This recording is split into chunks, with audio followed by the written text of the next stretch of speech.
அன்னை கையில் இருக்குதே அக்னி எரிந்து கொண்டு வருதே அது என்ன தெரியுமா? என்ன அது?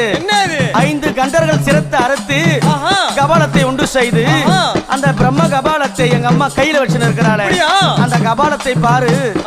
5 தலைகள் இருக்கும். 5 கண்டர்கள் தலை கரம் முடித்து அதுல அக்னி ஏத்தி எங்க அம்மா அந்த கபாலத்தை கையில காட்டி ஆடி வரா வீதியில. கபாலம் ஓடி ஏந்தினாள் கண்டர்களை கைப்பிடித்து ஆனந்தம்மா கோஷம் போட்டாளா மலையனூரா